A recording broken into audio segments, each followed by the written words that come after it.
Sir, আমি মোহাম্মদ অলিউল্লাহ, ঠিক আছে। আমি কাজ করি ইউনাইটেড নেশনের সাথে, Islamic nation human right organization. তাহলে সেদিনকে আইছিলাম, আপনাদের স্যারের সাথে কথা ছিল, আমরা কাজ করি রাষ্ট্রীয় বিষয় নিয়ে। এখন স্যারের সাথে আমার কিছু কথা বলা দরকার ছিল, কিন্তু নতুন প্রেসিডেন্ট চয়েস হবে বাংলাদেশে, ঠিক আছে। হ্যাঁ, এবং এই বিষয় নিয়ে আমরা কী জন্যে যত ঝামেলা হয়েছে বাংলাদেশে, পুরো বাংলাদেশে এই ঝামেলাটা তৈরি করেছি আমরা এবং স্টুডেন্ট। কথা কি বুঝছেন? আমরা চাই বাংলাদেশ ইসলামিক দেশ, যেহেতু ইসলামিকভাবে পরিচালনা হোক, এবং এই বিষয়ে আমরা অলরেডি আর্মির সাথে বলেছিলাম, ঠিক আছে। কালকে আমরা এখান থেকে আমাদের ওয়েবসাইট আছে, আমাদের ওয়েবসাইটে ঢুকলে পরে আপনারা সব আপডেট পাবেন কম বেশি, কীভাবে নিয়ন্ত্রণ করা হচ্ছে, কীভাবে কোথার থেকে, ঠিক আছে, কী করা হচ্ছে, আপনারা সব আপডেট পাবেন।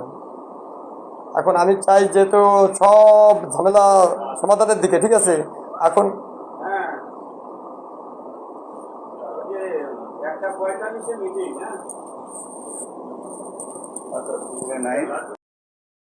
আমরা কাজ করতেছি ইন্টারন্যাশনালভাবে, ঠিক আছে। এখন আমরা চাই যে বাংলাদেশে ইসলামিকভাবে হোক, এবং যতগুলো কোনো দল যেন পুলিশ, আর্মি, র্যাবকে কন্ট্রোল না করতে পারে। কথা কি বুঝেছেন? আমি আপনাকে আমার নাম্বারটা দিয়ে যাচ্ছি। ফর দ্য রিজন, আমি আপনার সাথে এসে কোনো খারাপ ব্যবহার করিনি। এখানে মনে করেন কি আমার ফোনের রেকর্ডিং আছে, আপনার ফোনের রেকর্ডিং আছে, যদি আপনার এখান থেকে কোনো ক্যামেরা আছে, আমার ফোনের রেকর্ডিং আছে। ইনকেস যদি মনে করেন কি হ্যালো, ইন্টারন্যাশনাল রিপোর্ট কালকে আমরা যেরকম বলছিলাম আর্মির সাথে, এখন আমি ডিসি কোর্টে এসে আমার নাম্বার দিয়ে যাচ্ছি। ডিসি কোর্টে আমার নাম্বার দিয়ে যাচ্ছি, এই নাম্বার উইল বি ফলো।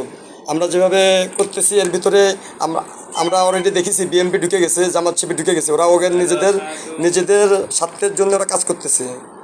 কী জন্য? এখন যদি এই পাওয়ার বিএনপির কাছে চলে যায়, হাজার হাজার লোক গণহত্যা হবে। আমি দেখি যত নেতা ছিল সব মারবে, এবং যত চামচা ছিল তাদেরকেও মারবে। আমরা চাই না এই গণহত্যা হোক। এই জন্য আমরা এখন সব জায়গায় বসতে চাচ্ছি। এটা কিভাবে ডিসি সাহেব হ্যান্ডেল করে এটা আমরা দেখবো।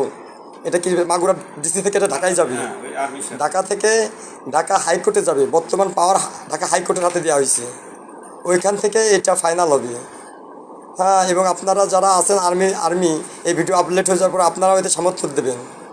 আপনাদের এটা দায়িত্ব, সমর্থন দেওয়া। মাগুরা ডিসি কোর্টে ডিসি সাহেবের পাই নাই, এই যে ডিসি সাহেবের যে মনে হয় সহকারী আছে, তার সাথে আমরা কথা বলেছি অলরেডি, তার এখানে নাম্বার দিয়ে যাচ্ছি। এখানে লেখা আছে উপজেলা